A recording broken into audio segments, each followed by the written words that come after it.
Okay, I'll get you a bed too. I'll get you a bed. Here we go.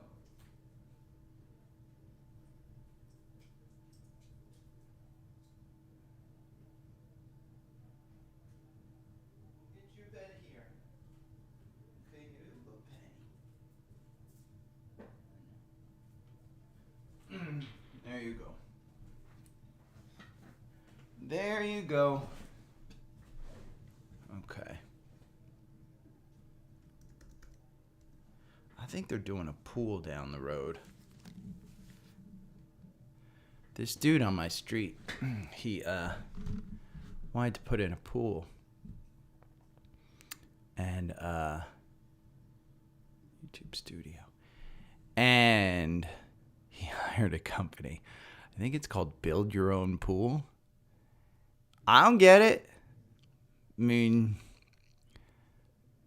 if I wanted to build my own pool, I'd build my own pool. I don't need to hire a company for it. But he hired a company to do that. And according to some neighbors, it has not been going well. I think he's fired 3 contractors and done a bunch of other stuff. I mean, it doesn't sound good. By the way, Sprouts Farmers Market killed it. Killed it. Killed it. This is an alpha pick. If you don't have alpha picks, I don't know what's up, but God, I did not buy. I did not believe in this this particular stock, but God, it's so good. It's done so well. I mean, anybody hitting me up on GCT, why didn't you buy Sprouts?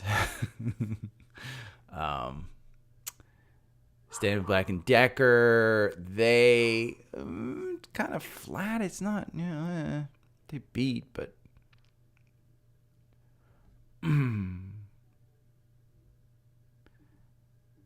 yeah, I think the prep work and stuff, I think you can, but building a pool, I mean, essentially what I think he did was he hired a pool company to design the pool. That's called Build Your Own Pool.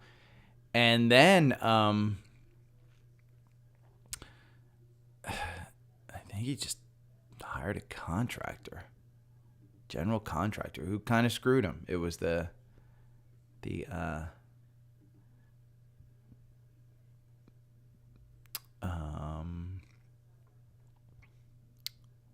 no. We're going to do 20 times. Apple got a sell rating yesterday.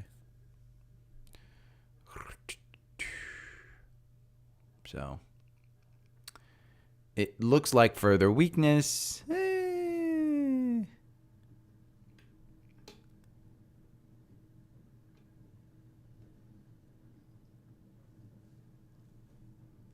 And man, if you hear that in the background, morning Joe, morning Scott, morning Chris. Yeah, but the dude's been doing a pool for almost a year and a half now, Scott. So it's kind of weird. I don't know.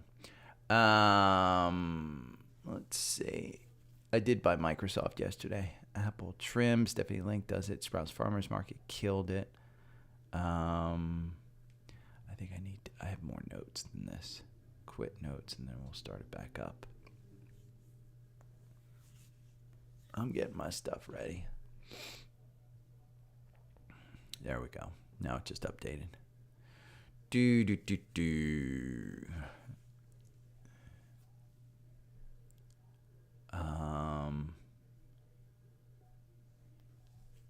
Let's see. Core portfolio.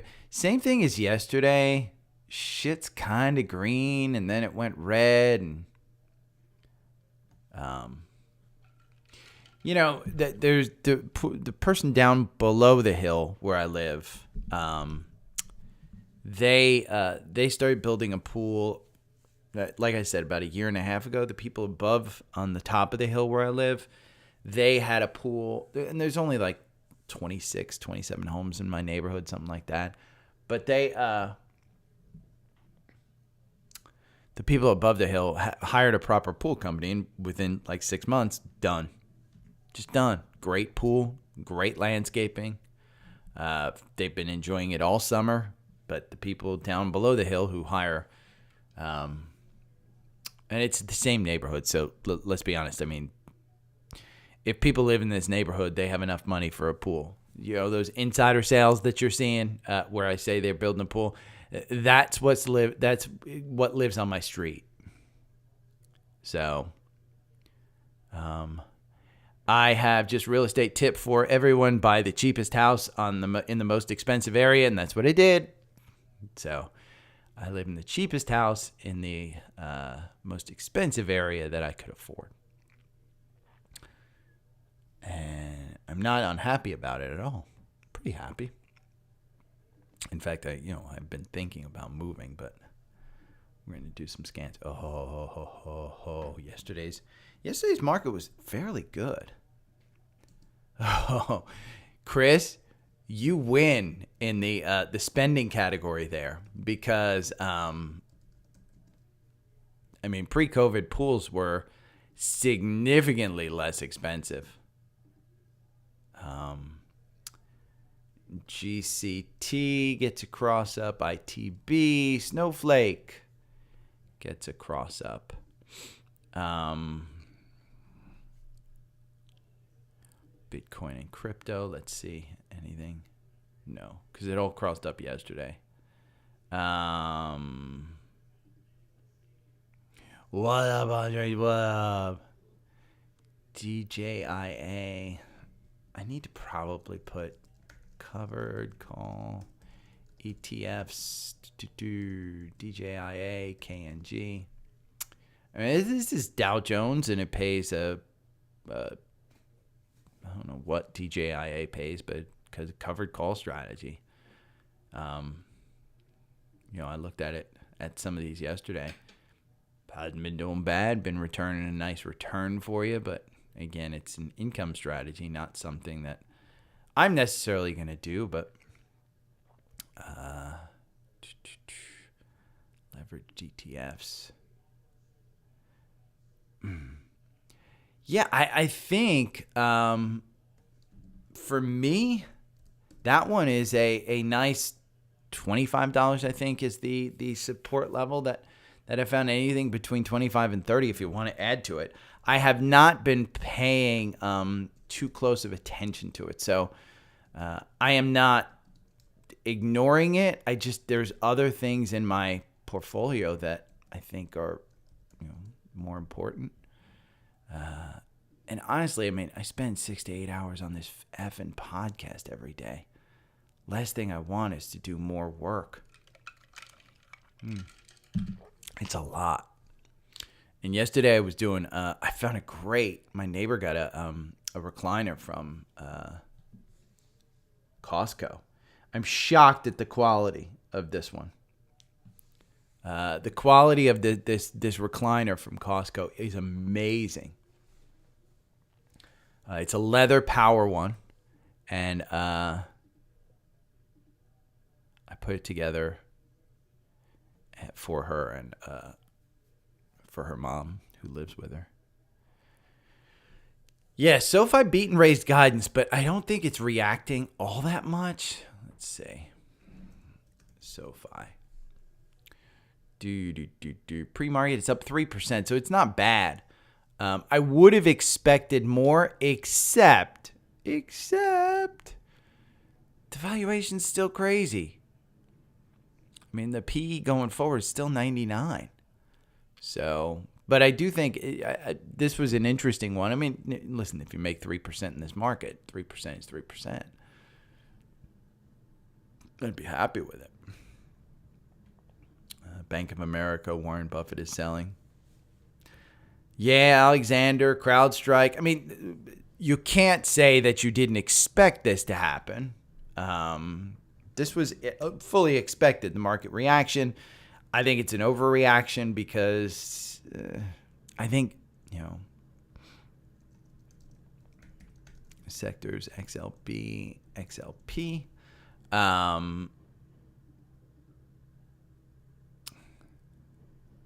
mean, was it?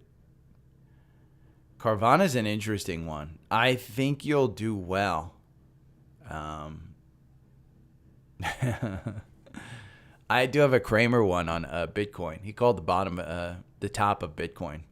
Yeah, I think it's a little much. I think it's a little, yeah. Douche.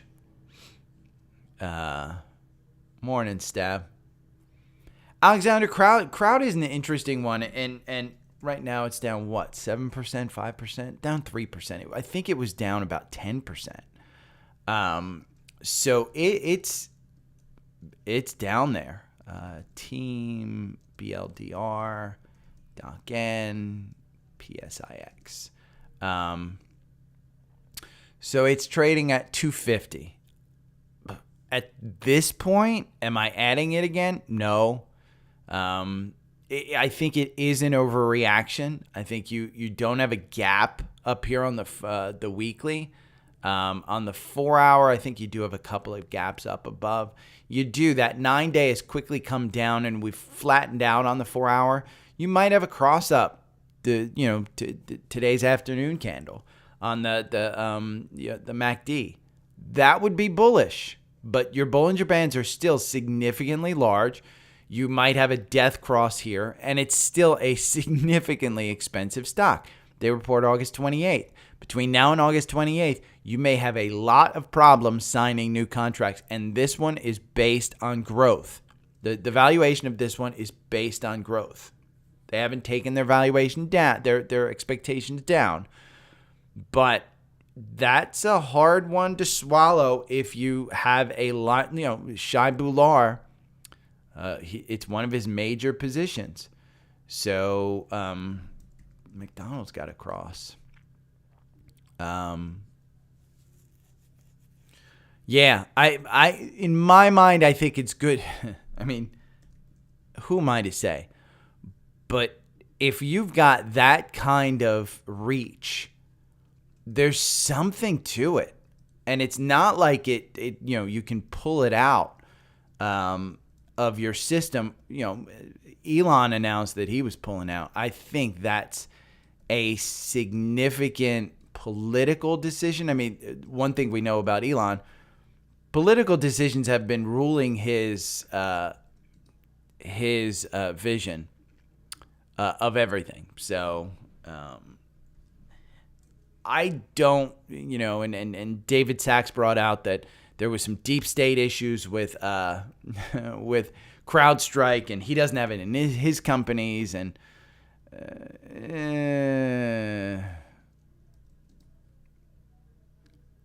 it's just, when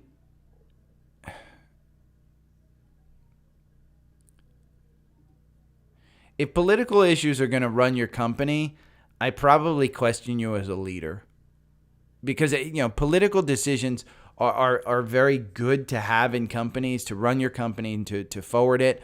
But if that's going to be the basis of every decision that you make, which for Elon, it seems like it's every decision he makes. So for David Sachs, I think it's very much every decision he makes. And I like David Sachs. I really do. I think his insights are incredible. And I like Elon too. I think Elon is a master. But I do question some decision making in that sense. So yes, I am still holding Dell. There's not any sales that I've done. That's super weak. I mean, that you're about to have that death cross. You look at this weekly and you're seeing that. I mean, Dell's issues are the margins. That's it. Let me see if there's anything else that I want to cover here. But I am still holding Dell. Merck and Charts, Stanley Black and Decker, hedge funds dumping industrials. We'll go over that one. SOFI. I'm not going to go over SOFI. I cover it every now and then. I said, hey, buy it under $10. At some point, it'll be a $10 stock. Archer Daniels. Ooh, they missed. Wow, and they're getting punished. It's a big move in a stock like this, 2%. Let me make sure the trends by their pricing that they don't have any sales going on. They don't let me know about pricing. So, okay, no sales going on. Seeking Alpha is the same, and Alpha Pick, they let me know about pricing.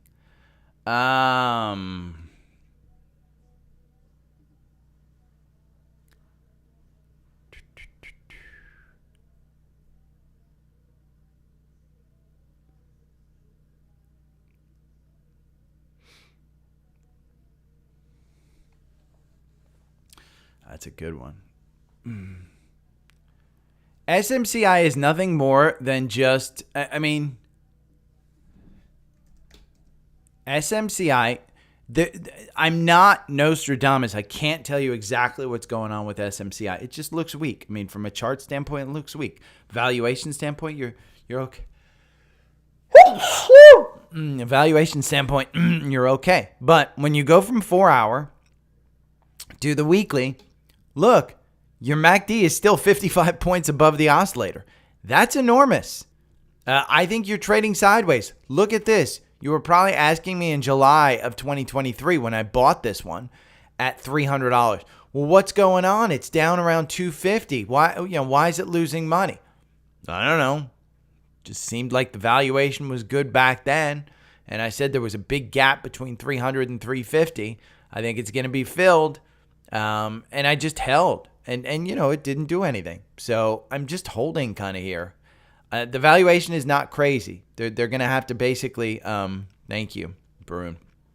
They are going to have to show some stuff. So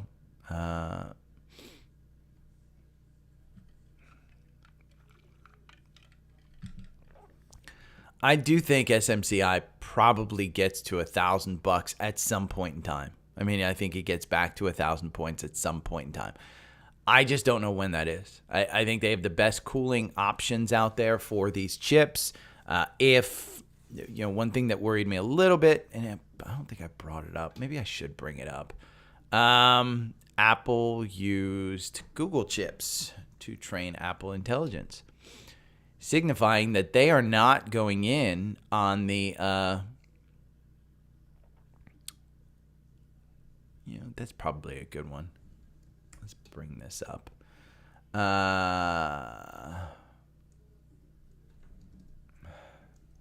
Apple signaling they used Google chips to train AI be a signal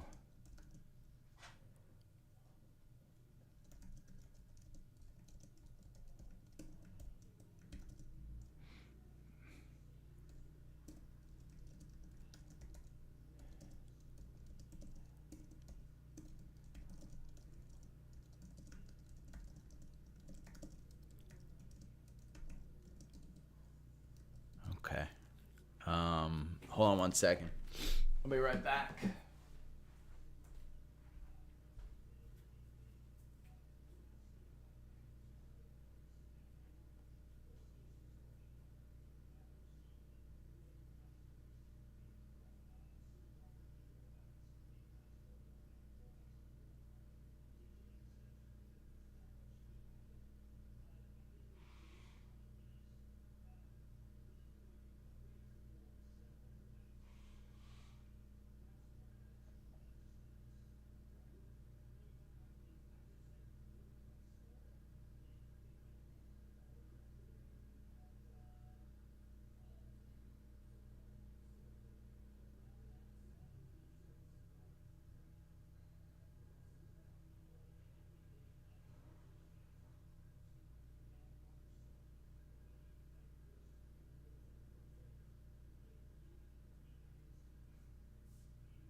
It's Daisy. I was wondering where you were. I don't know why you're sitting next to me. Okay. That's probably a big enough story to bring up. Okay, so let's open up some stuff. I don't have anything there. The biggest Bitcoin signal that you can get just came out yesterday that we're in a bullish Bitcoin. Jim Cramer has gone bearish on Bitcoins. Congratulations. U.S. government, this is what happened yesterday. This kind of took some air out of Bitcoin. This Pfizer is an example. Earnings.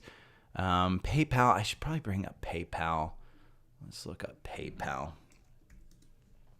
Because they did beat earnings by quite a bit. PayPal and charts and buyback guidance. We're going to put this in.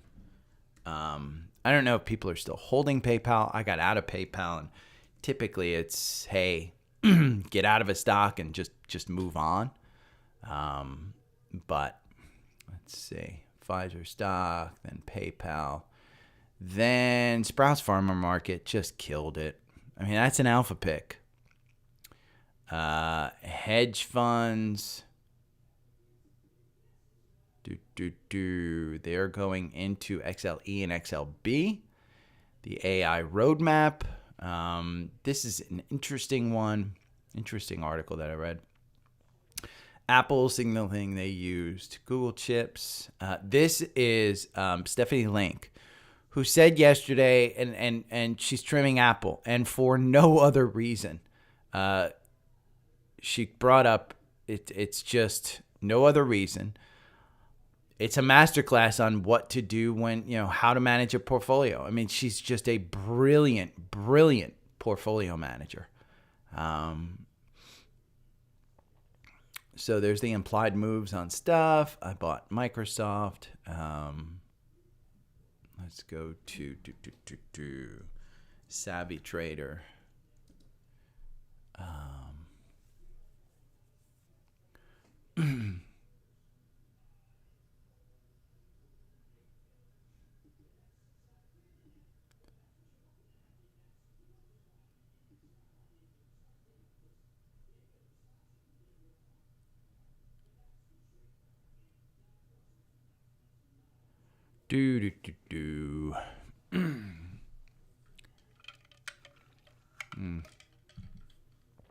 Okay. There we go. Ooh, Qs.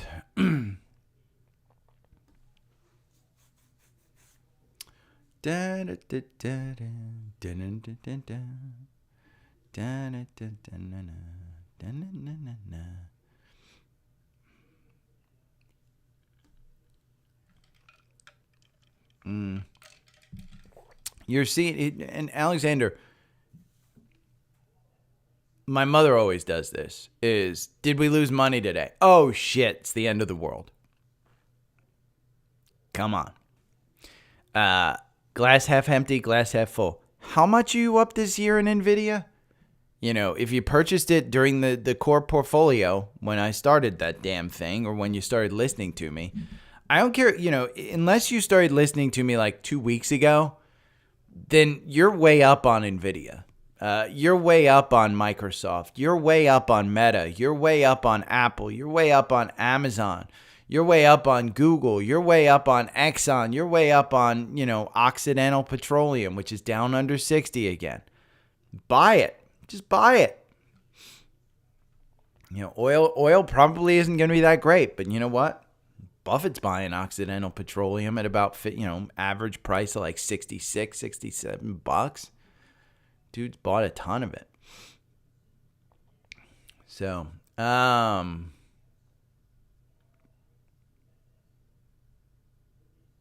okay. Let me hit record.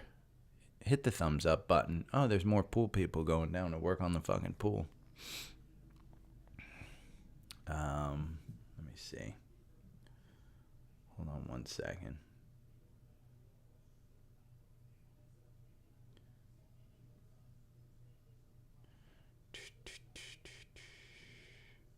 I don't know why GBTC is down so much. Let me see. Was there news on GBT, or did they?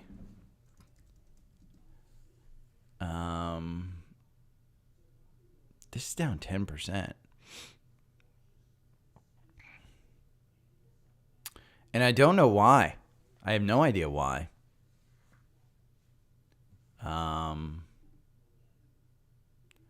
But the rest of crypto is not. Like IBIT. Let's see. I gotta get more of those in there. Yeah. IBIT's not covered. Huh. Interesting. But GBTC, for some reason, I don't know why. Let me see if there's news on FinViz about it.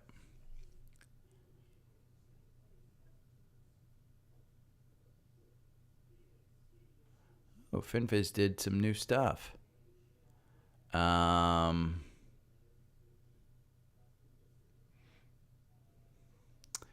must be it.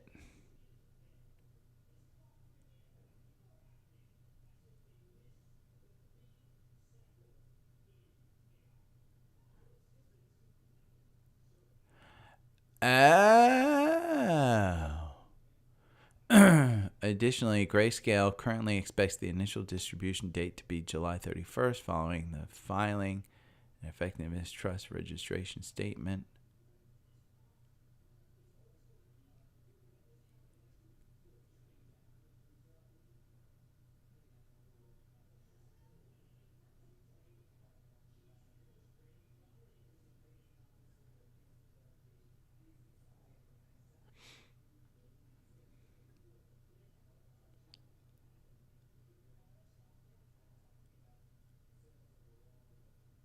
Huh.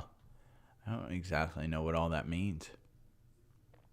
Oh. Let me.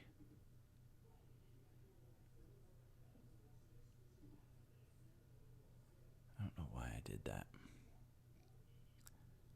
I want to scroll down here. Yeah, I don't know why I did that. Pool comments, yeah. Fucking pool.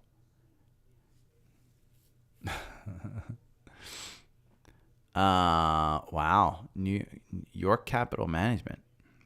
$263 million sold. Richard Schultz sold Best Buy, $27 million. Airbnb, Brian Chesky. That's literally a pool in his backyard. $17 million.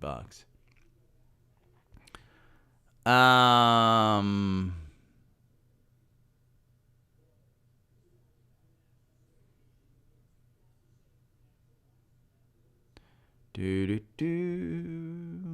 we got the cues. I'm gonna hit record. Okay. Good morning. It is Tuesday, July 30th. I will be on Spaces today at 3 o'clock, and I will be talking about Microsoft. I think we're going to hold on until Microsoft earnings are on there. I don't know. I'll be on there with Wolf or Stocks on Spaces. I don't know who. Follow me on Twitter if you want to see that stuff. I went online yesterday and kind of, just talked about me buying Microsoft. I did buy Microsoft yesterday. I'll go over why I bought Microsoft. I'll go over the implied moves of Apple, Microsoft, Amazon, and Meta based on the options market. We'll go over Apple.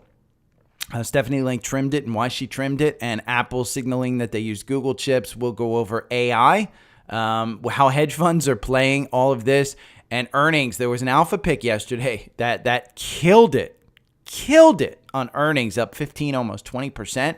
Just on the day, they're up 35% in just over a month since they picked it. I'm not supposed to bring it up, but I will bring it up. PayPal killed on earnings, up 7%. And a difference, Merck beat and raised, they went down. Pfizer beat and raised, and they went up. Just an example of, hey, what the price behavior have. So we'll take a look at the charts, and then we'll look at crypto, because what happened with crypto, and there's a big signal in crypto as to the bullishness of Bitcoin. So if you're interested, hang on. We'll go over this. Just so you know, Spaces at 3 p.m. today. Follow me on Twitter. I talked about it just a little bit ago, like 10 seconds ago. Microsoft, I bought more.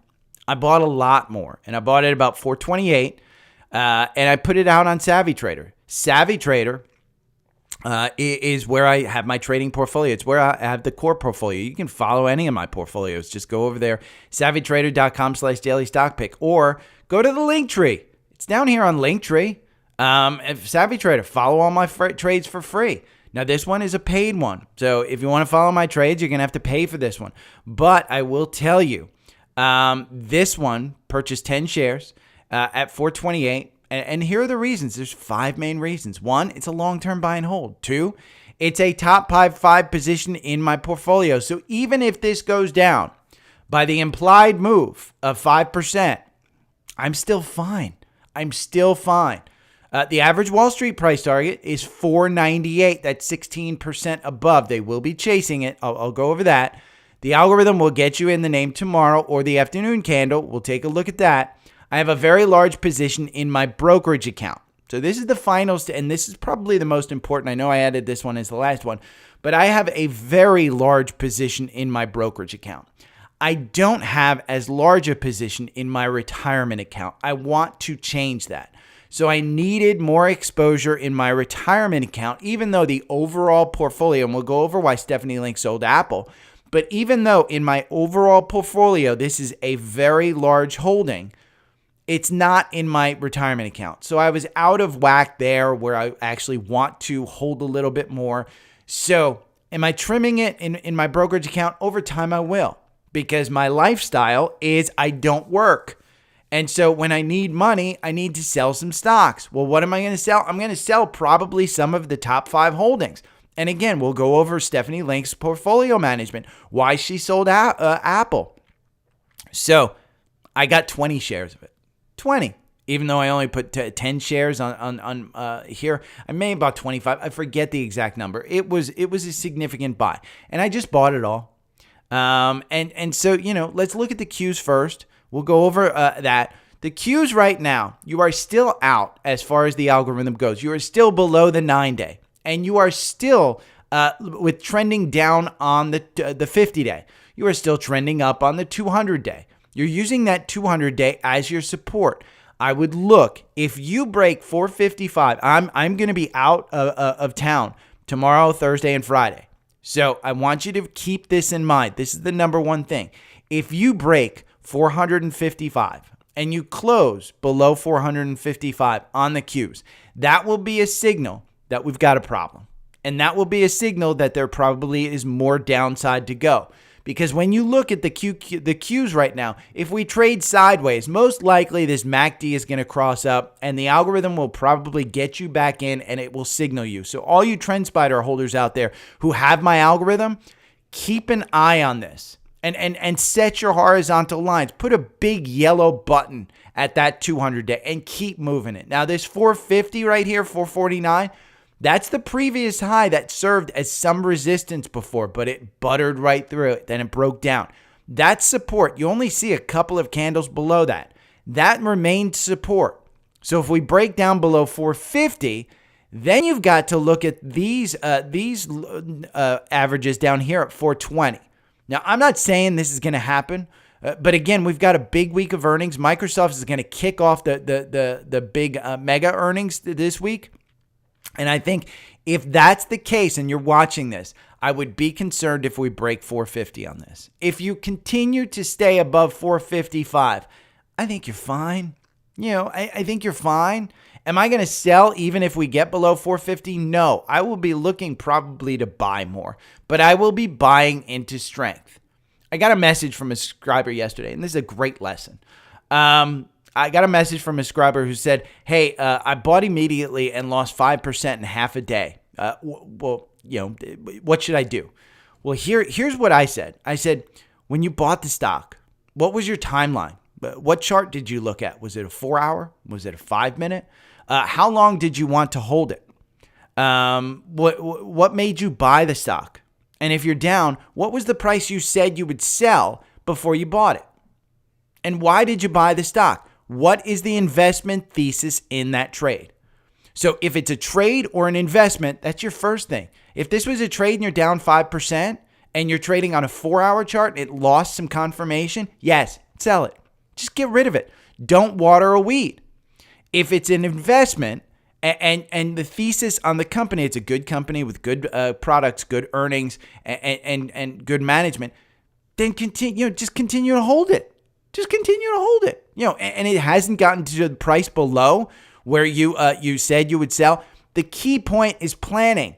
Before you press that buy button, you've got to know the bottom. You've got to know the top. You've got to know where you want it to go. If it went there, then sell it. Asking a douche on the internet, what should I do? That's not a strategy.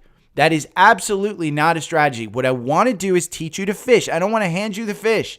I'll feed you for a day if I hand you the fish. I want to teach you to fish. And the biggest lesson you can learn is to have a plan in place before you put that buy button on. That's it. If you're going to do anything else, just make sure you have a plan. And if that plan comes to fruition, you've got to make sure that you take actions on that plan. Sure, your thesis can change. The Qs, when it was here at 426 and we started to see it turn, I may have sold some here at 455 and gotten nervous. The algorithm didn't tell me to get out, but I saw some weakness. Then when I saw some strength, I could add back to it. Again, your thesis can change, and maybe it didn't make all the money that I wanted to. Again, it can change. But if you're trading on a 5-minute candle, then you better do it. And one of the lessons that I've got in the education section today, and it seems like a good time, the lower the time frame, the weaker the signal. So a 5-minute candle isn't going to give you as good a direction as a 4-hour candle. It's a day candle, a daily, isn't going to give you the same as a weekly. So let's take a look at the 4-hour here. The Qs, they look super weak. It looks like you'd be buying. You're 6 points below the oscillator. Your RSI is coming off of oversold territory, down at 26. It's risen up to 36. You don't have confirmation. Price action always wins. I don't care what indicator you put on your charts, price action always wins. And you don't have confirmation above that 9-day. So it looks weak. Well, that's a 4-hour. Let's go and take a look at a weekly. Because again, this will tell us the direction of the market. It will tell us the cues. Where are we going? Well, the weekly, you're not looking super weak. It's still pretty strong. RSI is at 56. Back in April, it got down to 50. Never got below 50 in the last couple of months. Your MACD crossing down. You're 18 above your oscillator. Doesn't show weakness. Your 50-day moving positive. Your 200-day moving positive. Your Bollinger Bands wide open. You're below your 9-day. Again, 450 seems to be a support level that you want to take a look at. So again, if you're losing in this market and you bought something, say CrowdStrike. CrowdStrike's a perfect example. They came out, there was Delta came out and hired a legendary lawyer yesterday to try and sue CrowdStrike for the lost revenue that they had for some of the bet. It's more about press. This will go on for years. CrowdStrike is down, let me see, it is down 3%. This was down as much as 7%. I still think the algorithm's going to get you in today, might get you out, doesn't have confirmation. But if we go to the weekly and we look at this thing, it still looks fairly strong. I mean, the RSI is at 39. The MACD quickly came down, but you lost what, 25, 30% in this one? That was a huge move down. But your 50-day is still moving positive. Your Bollinger Band's wide open, but your price action is on the wrong side. So if you buy something and it moves down, understand your time frame, understand why you bought it, what your upside is and what your downside is, and then you can and was it a trade or was it an investment? That will guide your thinking, and that's what you want to do. Right now, the market it's kind of not even telling us anything. I mean, there's weakness in the market. I went over my weekend newsletter. There's weakness in the Qs. There's strength in the Dow. There's strength in IWM. I went over it this weekend. So it all depends on your time frame. But why did I buy Microsoft? Well, take a look at the interesting chart. And it's not something where I'm saying, oh my God, you've got to buy into it. I already have a super, super strong position in this. I am simply doing this for the long term. Am I going to be upset if this goes down to 400? Probably not. I'll buy more. But am I upset at $430? No. And the reason is, if we go over here and we look at Microsoft, okay? Microsoft, and I took a look at this. This is the entire process of me buying. I went and looked at the charts, and then I went to Seeking Alpha, and I looked at it. And I said, you know what? Seeking Alpha, they say it's a hold. Why did they say it's a hold? Well, it's the valuation. The valuation's expensive. And when you look at this, yeah, it's 36. And when you look at the PEG, still super high. The reason is because of their growth. They're growing at 13%. Could they grow more? Probably, but they're probably spending more. Then I went and looked at the Wall Street stuff. And I said, there's 57 analysts that cover this, 41 to have a strong buy rating. And when I looked at it, $498 price target, 16% upside. And then I went to the revisions and I said, what are they saying about this stock? What are these 50 kind of people saying? Well, 13 brought their earnings per share up. Earnings per share down 3. Revenue 13 up, 10 down. So they're expecting some type of issue with the revenue. Then I went over to Earnings Hub and I said, there's $2.93 expected. They reported $2.94. And 64 billion in revenue, they reported 61 billion. And we remember Google from last month, their cloud went up, but their spending also went up. And that their YouTube revenue went up. So there were some things that went in there. It just felt like the right time to buy it. It felt like the right time to buy it. And then, Dominic Chu came out ahead of mega cap earnings this week. Here's the implied moves. Apple up 4%, up or minus, I should say. Microsoft up or minus 5%. Amazon up or minus 7%. Meta up or not down 9%. Now, I already have a ton of Apple. Amazon is my number 2 position between Google and that one. It kind of flutters back and forth. I don't have enough Meta, but I've said it before, just buy Meta under 500. But Meta is not a platform that I am comfortable adding a ton in. And the reason I'm not comfortable adding a ton is, it's fairly expensive. But B, I just don't use it enough. I don't use Meta enough to actually say, okay, I'm going to go in there big. I've got a couple $100,000, $100. I don't know how much I have in Meta, but it's not a major player. I've got exposure in the Qs. I've got exposure in XLK. I've got exposure to it. I just don't own it outright for, a large portion. So I said, which one do I want to own more of? I said Microsoft. And so those implied moves were important for me to look at. So there's my Microsoft buy. There's what I went through. There's some education on that. Now, this decision by Stephanie Link to sell. She said why she sold. When she talks about, if you want to watch this video, I'll include it in the newsletter. The newsletter is, by the way, 100% free. Here's the newsletter. And yesterday, during the week, it's 100% free. It's the Super Bowl week of earnings. I said it yesterday. You can read this one for free. Sign up. Any of this stuff. It's all on Linktree. The link is down below. linktr.ee/dailystockpick. I got TrendSpider there. You can get my 4-hour algorithm. You get everything that you want. Seeking Alpha, we'll go over that. But everything that you want, this is it. Now, this one will be in the newsletter today, and it's a great 4 minutes to watch. Stephanie Link goes over why she trimmed Apple. She tracks her portfolio to the S&P. And so when she says she's too overweight in Apple, Apple has come up so much in the past 2 months that her position in Apple has become larger than the S&P. She's comfortable holding it, but she doesn't want her portfolio to be larger. It's way too big a position in the portfolio for her to feel comfortable with that raise. Okay? There was a sell signal on Apple yesterday. Looks like further weakness. You've got some downside here. I pointed this out a couple of times. It doesn't look strong. Would I be adding to Apple? No. Am I trimming Apple? No. I do think that Apple probably comes down to 210. I'm not holding out that this is going to be a big pop on earnings, but I'm not necessarily doing anything with it. If I'm doing anything, I'm selling 1 or 2 shares in order to get my mind right in the fact that I can sell it. But she said it's just too big a percentage in her portfolio. So she's S&P market weighted. That's how she manages her portfolio. If a stock goes up, she tries to trim it back so that it's actually weighted like the S&P.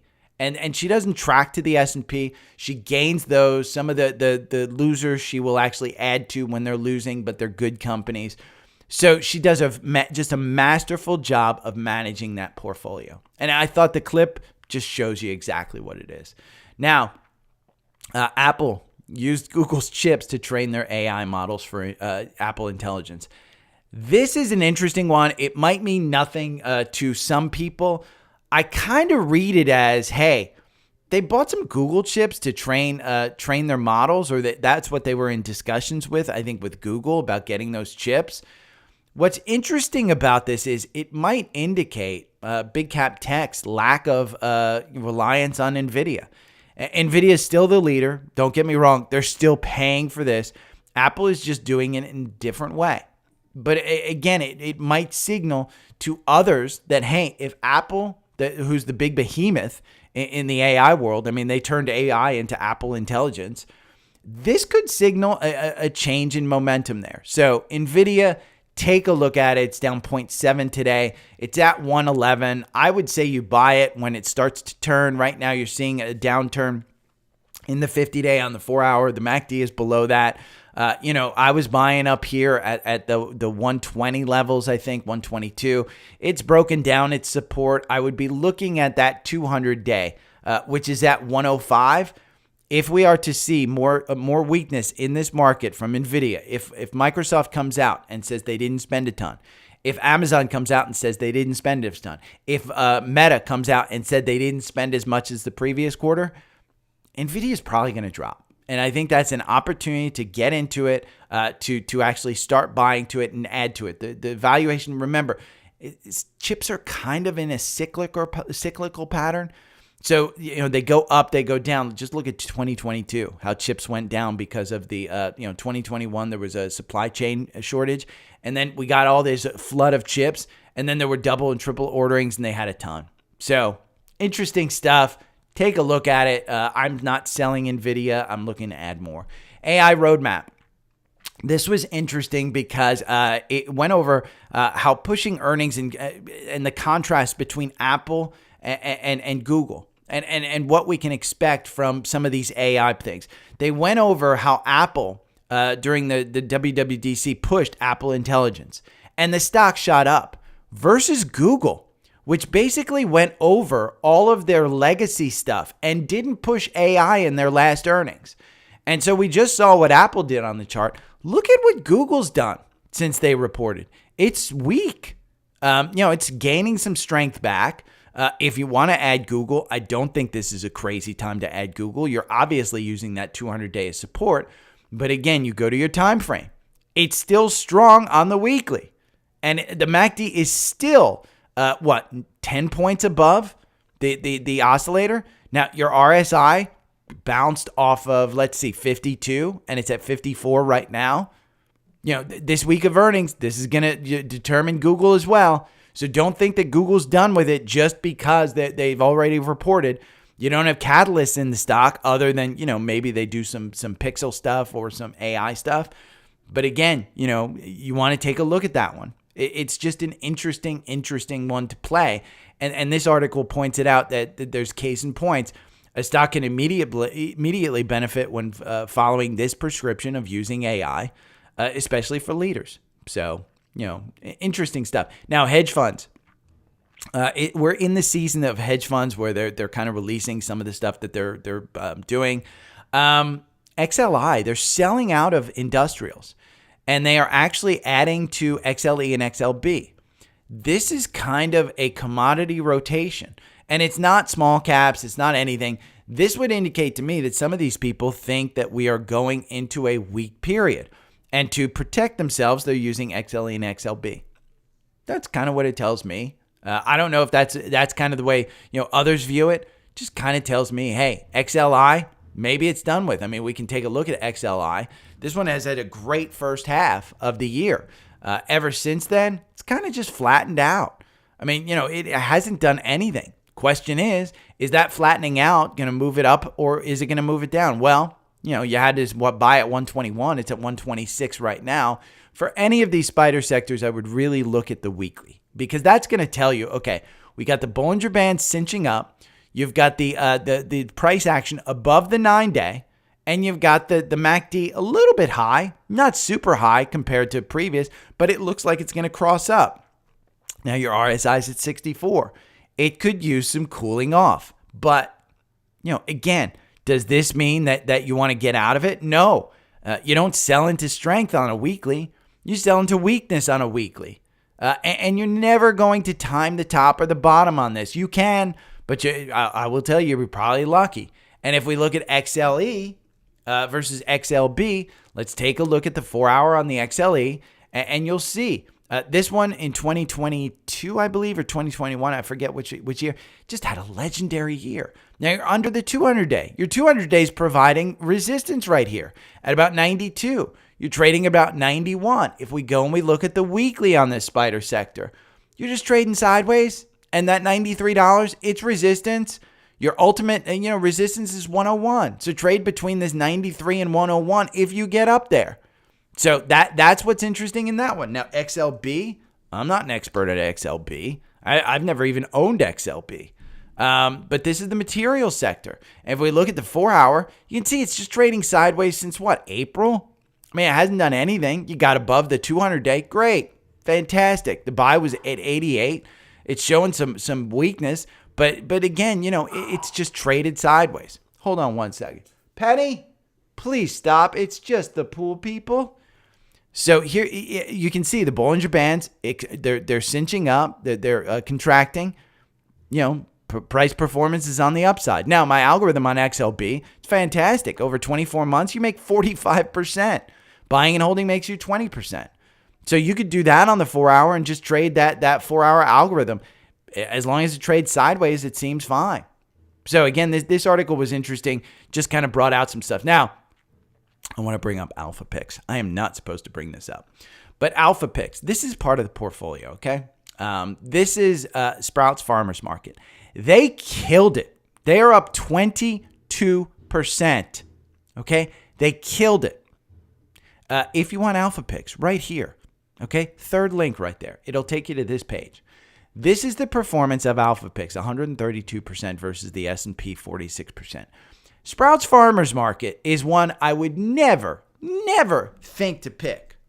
And this one was an Alpha Pick. Let me see my notes. I want to get this right.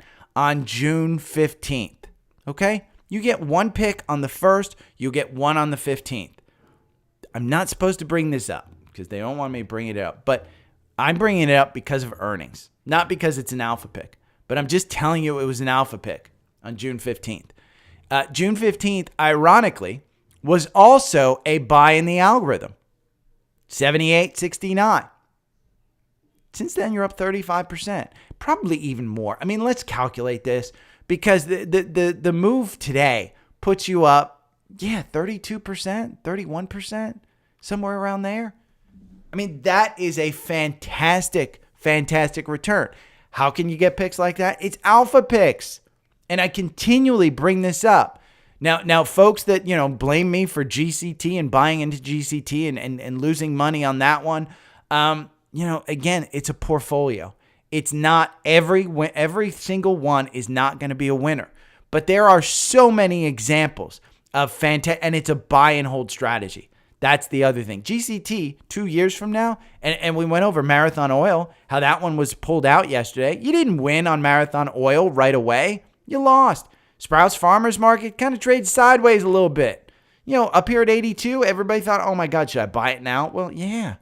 They thought you should buy it. Let's see. I have had some not good luck with PayPal. I held on to this one, wound up losing a bunch of money on this one. They just posted great earnings.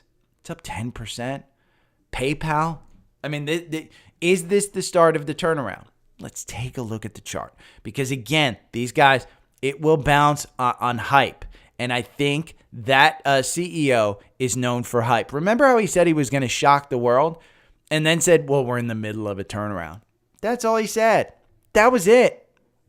Algorithm had you out, got you in with a little gain. Probably gets you back in today. Probably will get an alert tomorrow on this one. Weekly, it's still weak. It's still weak. Do you want to buy this one at 64? Well, I would say you're just trading sideways. I would wait for it to break out. To get to that 200-day, you have it at $131. Are you going to get back there? Probably not. The actual valuation of this is nuts compared to what they're doing. Now, they're turning it around because he's gotten them out of high-cost businesses, and he's looking at things that, the right way. Again, good management can take a hold of a good company and turn it around. That's what they can do. Good management makes a big, big difference. Do I believe in this company? Not enough to buy it. I mean, their profitability, they have a 38% margin. The sector is at 60%. This is transaction and payment services. I don't trust it. Fiserv is the number one. One that I saw yesterday that I really liked and the kind of logic around it was Affirm. Remember, Apple got out of the buy now, pay later stuff, and Affirm took that. They're up 7% today. Now, am I buying into this one? Probably not. But I like the logic around this was Apple got out of the buy now, pay later and just gave their business to Affirm. And so Affirm is taking to control of that. That's billions of dollars. Now, Affirm, the algorithm has you out. It doesn't have you in. It's up 10% today, 8-point-something%. It's probably going to get you in. But when you take a look at the weekly on this one, it doesn't look strong. And so I'd argue you want to trade this. You don't want to own it. But when you look at PayPal today up 7%, I sold it. I'm out. I don't typically look back. Now, one that is interesting is the difference between Merck and Pfizer. Pfizer is a beaten down stock, and we'll take a look at the chart. Okay, they announced earnings. They're up almost 1% on the thing. They beat and raised outlook. They're up almost 1%. We can take a look at the chart, and this is what beat and raise does for you. Is if your stock is beaten down, a beat and raise will help you. Okay, doesn't take away the fact that they don't have a great market. Algorithm got you in at $28 here. Okay, you're at $30. That's a great gain. Now, do you want to get into this one? I'd argue the weekly is still showing it as a bit of a turnaround that has some strength, but you're trading at the top of the Bollinger Bands. You've got a ton of room up to 40 to that 200-day. Wait till the 50-day starts to turn positive. You have confirmation above it. You can buy it now if you wanted to. I think a beat and raise definitely looks good. Now, another one was Merck. Merck is one that beat and raised as well. Merck was down about 2%. I think they're down 6% now. They beat and raised. Now, I'm not a biopharma guy. I don't like biopharma. But when we take a look at this one, again, this one is into strength. So if you beat and raise, but it's not enough, and you've got a strong moving stock, they're going to kill you. And because it might not be enough. That's it. Right now, you don't want to buy Merck. Look at the Bollinger Bands. They're kind of cinched up. The price action was on the underday of the 9-day. It was turning down. Why would you buy it? For a hope of a turnaround? No, just wait for the earnings. So there are ways to play this. It's an example of where past performance can help indicate what the earnings need to do in order to move the stock higher. Pfizer. Now, yesterday, crypto. You're going to see a ton of volatility on crypto around the election. So Trump did his thing this weekend and said, I will instruct the Federal Reserve the government never to sell crypto. What did the government do? They sold the Silk Road crypto. So am I selling out of it? No. This is just politics at its best. It's basically, I continue to say, I think the Harris campaign is going to move more towards pro-crypto. There are probably 20 million people in this country who are single issue voters. And the single issue is crypto.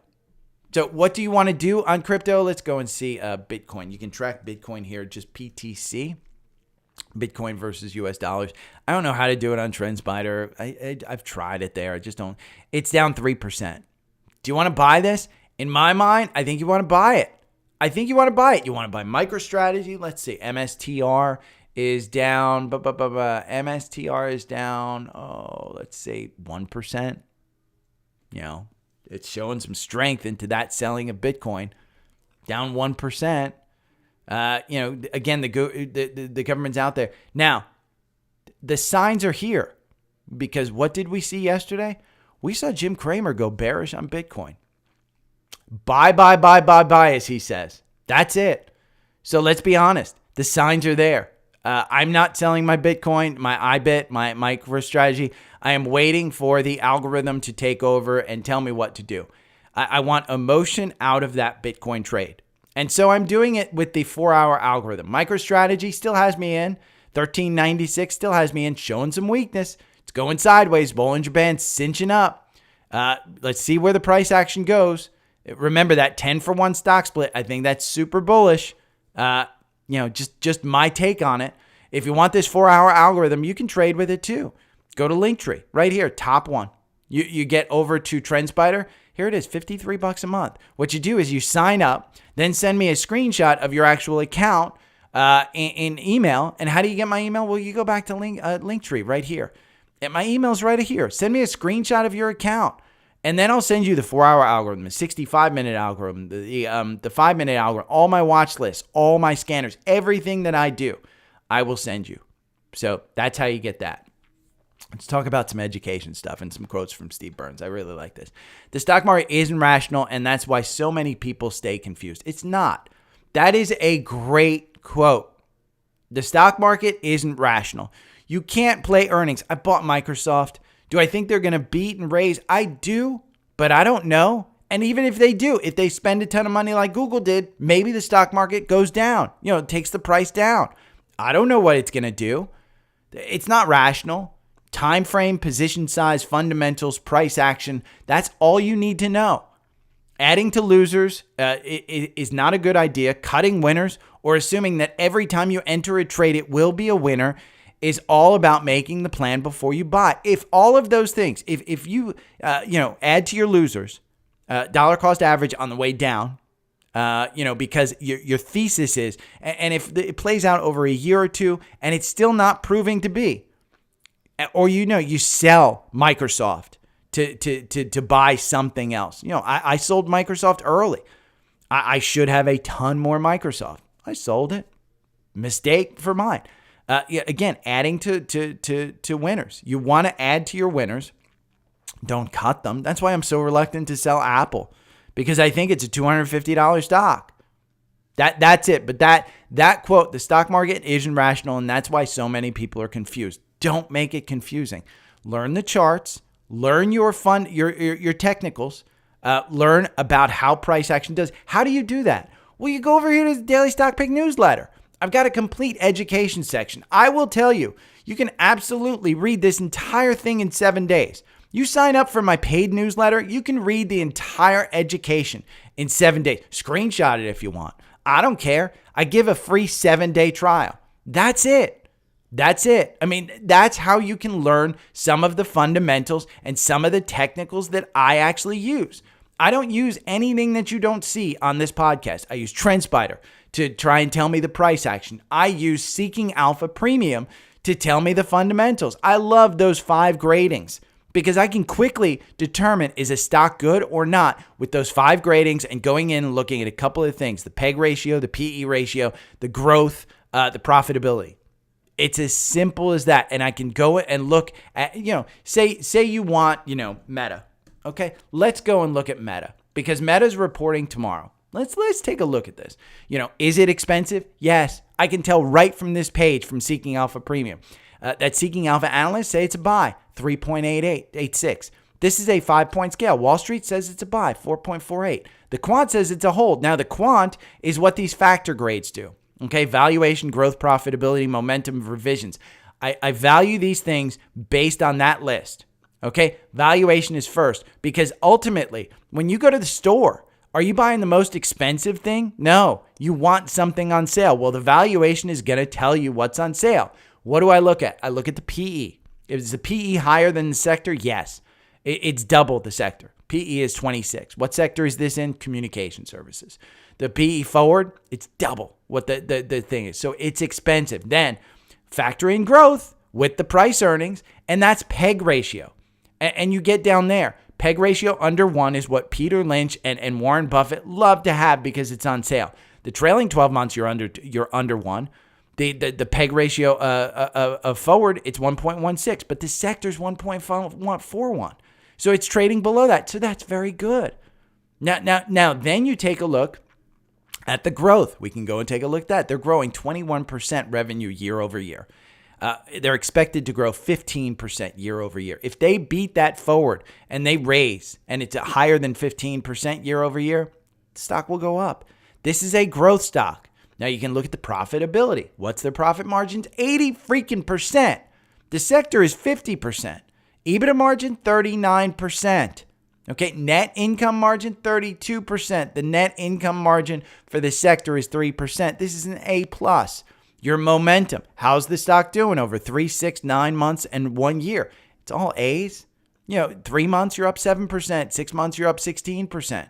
The sector in 6 months is down 3%. The sector in 9 months is down 14%.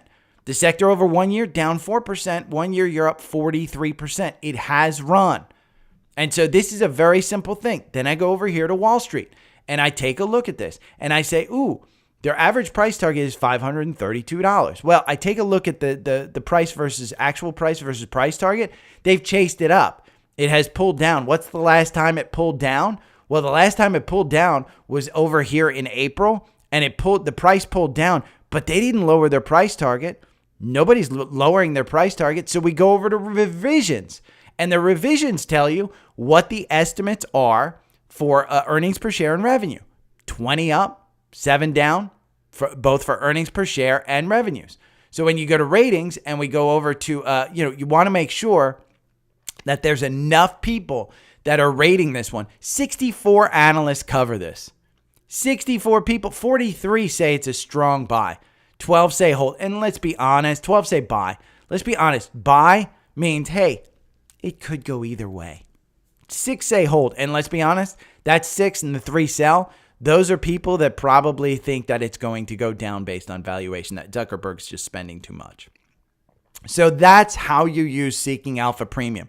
If you want $25 off of Seeking Alpha Premium, right here, it's a free 7-day trial, just like my newsletter. And that's the second one. Okay, Alpha Picks, we went over Sprouts Farmers Market. That's this one. 132%. This is basically hand feeding you a portfolio. There's a couple of ways that you can do this when you join. You can either buy the portfolio. They give you the weighting in the portfolio. So like Stephanie Link says, hey, she's weighted to something. Seeking Alpha actually weights their portfolio as well. So you can see all of those weightings. It's an interesting one. Again, we talked about the weaker the time, the lower the time frame, the weaker the signal. That's determined trade or investment. Now, from Reddit, VSAT popped. This is from Disembodiment 11. VSAT popped up on my scanner. Bought it as a medium risk, short term, medium momentum trade. 3.45% stop loss. Thoughts? I love that you have a stop loss. I mean, again, I think this is the satellite. This is the one that's Viasat. Aren't they providing some type of satellite for AT&T, and that was the reason for the pop? I don't know. I mean, let's take a look at the algorithm. The algorithm got you in at 12, okay? You covered this gap. Again, once you saw that strength into this and that gap on earnings, you knew it was going to cover this. And now what are they expecting? They're not making money. I see that they're losing 46 cents per share. So when we look at the weekly, because we want to look at a longer term time frame, it is probably a losing stock. The 50-day moving negative. The 200-day moving negative. That MACD, while it's moving negative, just kind of flattening out. You're getting into oversold territory because when it gets this high, it typically pulls back. So I'd be a little bit worried about this one, Disembodiment. Let's go and look at Seeking Alpha Premium. If we go VSAT and we take a look at, it is a sell in the quant. And they're probably going to, alert us. Yeah, VSAT is at risk of performing badly. Why? This is why you have your stop loss. And it sounds like it's a trade, so you probably don't have to worry about it. The company has earnings per share forward long-term growth of minus 52%, while the information technology is 14%. Again, one of the other things about Seeking Alpha is, say you don't like this one. Well, you go in and you look at the top communication stocks. There's INSG. And this one, again, it's in the communication sector, communication equipment. Look at that one. You look at the valuation. This is a strong buy. Look at the valuation of this one. They're not making money. The growth, it's not great. Momentum, you got huge momentum on this one. So there's probably some news on this one. Now, this is probably a small cap stock. 113 million. Yeah, super, super small cap. So when you go over here to Wall Street, there's 3 analysts that cover it. They all say hold. Don't listen to them. I mean, that Wall Street price you can't take a look at and say, okay, there's 3 people and that's valuable. You can take a look at Seeking Alpha analysts. There's only 1 that covers it. So ignore this one. I would ignore this one as well. The quant rating is what you want to look at. The valuation, it's not bad. I mean, it's B, and it's because of their price to sales, because they'll probably do well. But that's how you use it. Now, VSAT, it's not my thing. Popped up on my scanner, bought it as a medium risk, short-term momentum play. I'd say trade it in the 65-minute. Let's see how the 65-minute does on TrendSpider. This is a 65-minute algorithm that you get when you sign up. Let's see how this does. This loses you 17% versus 6%. But if you wanted to get into this, I would say that, that was a great buy because you had, even this one, you had strength and you were in a positive tense and you were covering this gap. That was a great play at 16 all the way up here. It got you out 11%. Doesn't have you back in. Showing some weakness in the 65. But again, the 4-hour is better in my mind than the 65 because the longer the time frame, the more confirmation that you have. So I like it. Don't love it. D-Man asked on YouTube, I'm curious on what makes a stock a buy and hold forever stock, like Costco to Buffett, and you sold it. Compare it to Apple.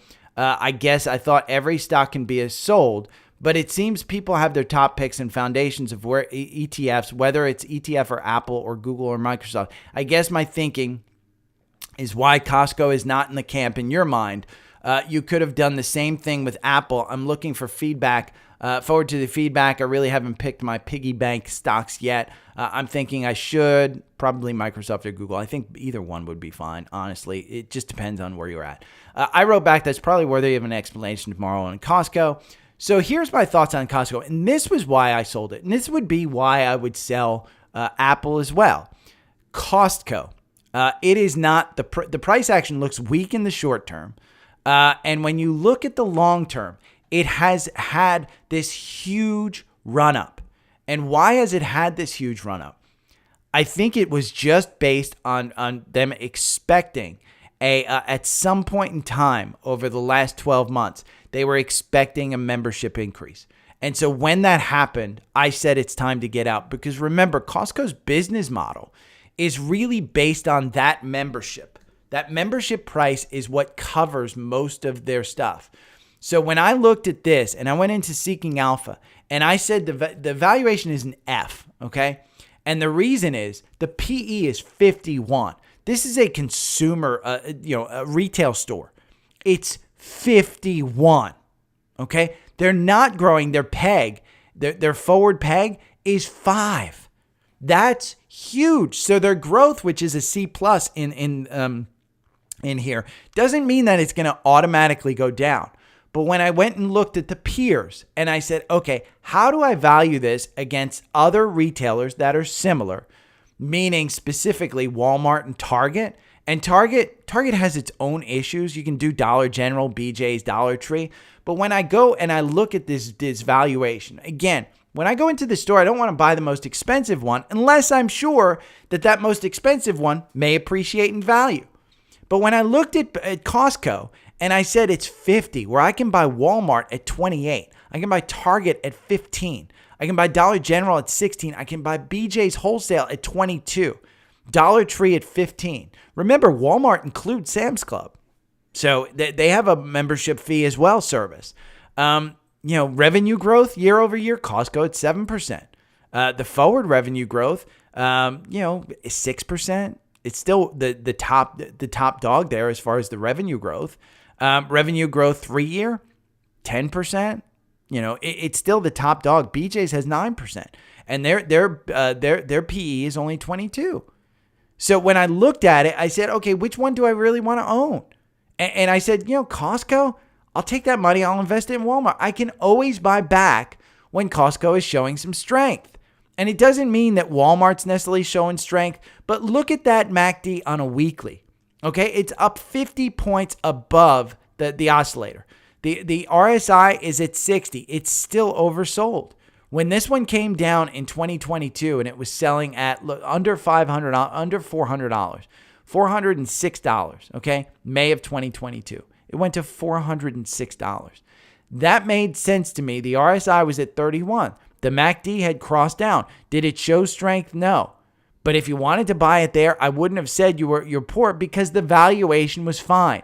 The valuation's extended. So what makes a stock? If Apple ever got to like 60 or 50 on their PE, and I could buy Google at 25, I'd put more money into Google. I'd put more money into there. You look at the PE on Apple, it's extended compared to its peers. It's 32. You can buy Dell at 15. You can buy SMCI at 29. It's definitely extended. But do I think that Apple has a better chance of actually growing their stock when they're buying billions and billions of dollars back? Yeah. I think the management is better, and I think the products are better. I don't have a Costco membership. My parents do. So what makes it a buy and hold in my mind? It's all different for everybody. It's 100% different for every person. Not only do you have a different risk tolerance than me, you have a different eye than me. You have a different taste than I do. You may have an Android phone. You may have a Samsung watch. You may have a Windows PC. I don't. There's not one thing that's Microsoft Windows in this house. But I still love Microsoft. You know why? Because I love Copilot. So I buy and hold that one simply for the fact that I think Microsoft is just embedded in everybody's life. So that's it. I mean, there's nothing more than I can say about that. It's all personal. It's all opinion. We're all just trying to do our best. That's why you shouldn't follow anybody on the internet. You shouldn't follow gospel about what I say. What I'm trying to do is teach you to fish, not hand you the fish. So your portfolio should not look like mine. Simple as that. Scans. Let's talk about some of the core portfolio stocks that look bullish. Disney. Interesting. Not something I'm buying more into. I just don't think, again, it's an expensive stock, but the algorithm makes you 5% versus losing 10% over 2 years. Not a bad one. I'd say, you want to buy this one under 100 and it'll pop to over 100. At some point in time, it'll pop over 100. Do I think this is the earnings where it pops over 100? No. August 6th are their earnings. Now, speaking of earnings, I did say yesterday, I think Amazon's still the best buy. I think they get a nice pop. And we have an algorithm buy, 183 yesterday. It's trading at 183.47, cheaper than you could have bought it on the algorithm yesterday. It's up a little bit today. They have earnings coming up Thursday. I think this is the best buy in the sit. Now, do I think that it's going to pop to $250 after their earnings? No. Do I think it's going to hit this 188? The implied move on this one is what? 9%? Let me see. The implied move on Amazon is 7.8%. So it's going to be super volatile. It's a good one. We got another earnings that are coming out tomorrow, I think. Meta got another buy. Again, it showed weakness. Bollinger Band cinched up. Do you have confirmation? Not really. 465.80. MACD's low. I think you can add it here. Algorithm makes you 118%, so it's nothing to sneeze at over 2 years. Buying and holding makes you 171%. You take a look at the weekly. It's still got some room to go down. So buying it here doesn't guarantee you that, oh my God, I'm going to make money because the 4-hour told me to buy. No, you might have more room down because you still have room to go down to the oscillator. Look at this during 2022. Did you buy here at $96 when it was under 100? Why not? The valuation was there. We were, this was obvious to buy at 100. I was screaming, buy it under 100. I think I had a bunch that was bought under 100. I sold here. Again, my mistake. I wanted to, this was weak. Did I buy back in? No. This golden cross right here where it's selling at 339, great buy. Great buy on the weekly. So another one, GCT. We just went over that one. This is one that is an alpha pick. I bought it. It's out there that I bought it because it's an alpha pick. They're long-term buy and hold. They may get rid of it. Again, they sold my Marathon Oil. So we can take a look at the weekly on this one. This may still have room to go down. The weekly is still super strong. It's kind of traded sideways. Valuation is still there. They have earnings coming out on August 12th. Still good. So if you want any of these, I will tell you it's free in the newsletter today. So I'll post this after I get off the air and post all of this stuff. But if you have any questions, hit me up. Again, I'm on Spaces today at 3 o'clock. If you're interested, I will not be doing a podcast tomorrow. We will not be doing a podcast on Thursday unless time allows for it. So if you have any questions, hit me up. It's all here on Linktree. And if you make money on earnings because, I gave you a tip or something, Venmo me, PayPal, Cash App. It's appreciated. Or just sign up for the paid newsletter. That's what I'm telling people, is sign up for the paid newsletter because that supports me as well. And it gets you something. So rather than tipping me, just sign up for the paid newsletter. The paid newsletter is, $40 a month. Sign up for a month or two. And you'll be able to read all that stuff. Again, it's good. So if you have any questions, hit me up. Okay, I will talk to you guys maybe next week. So take care. Bye.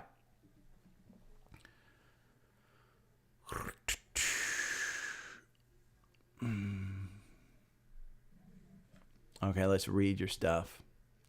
The U.S. is selling 2 billion of sick world. Yep, Tony, they are.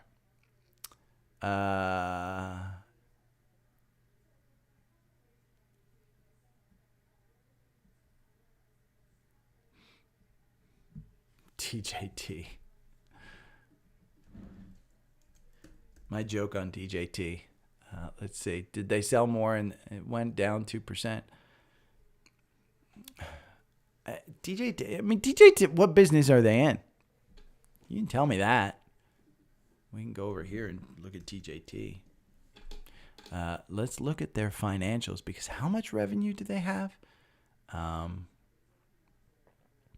Let's see, financials.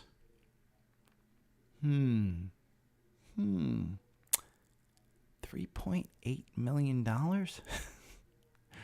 That's million. That's not billion. 3.8.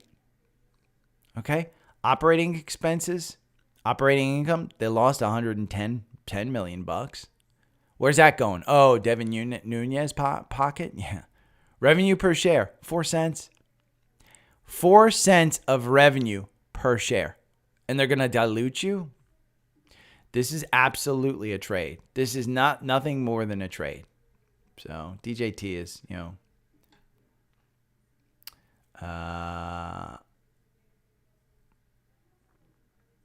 yeah, CrowdStrike, I think we'll see it.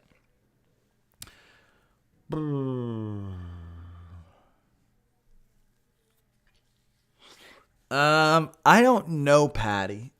I think economists are saying it would take if I remember correctly, and again, this is just guessing, so I would ask AI, but I think traditionally when you lower rates, you go into a recession in the next year or something, I think.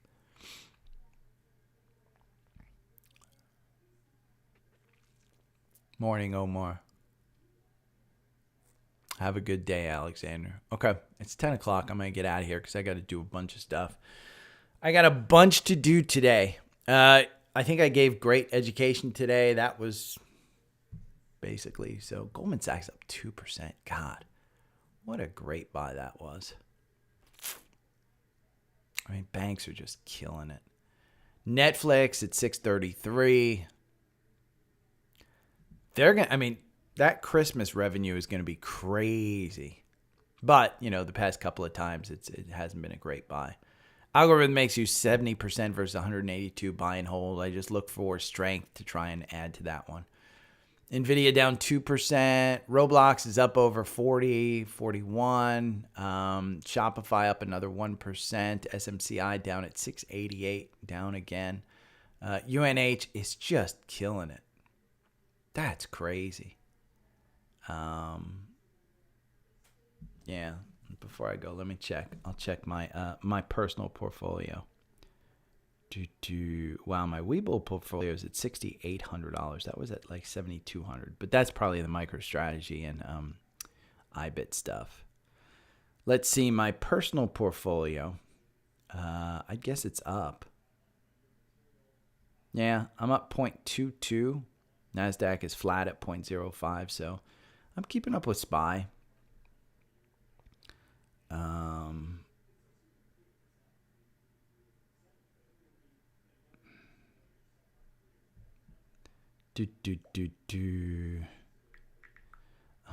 Okay. I'm gonna run. You guys have a great weekend. Okay. If I'm on here, great. If not.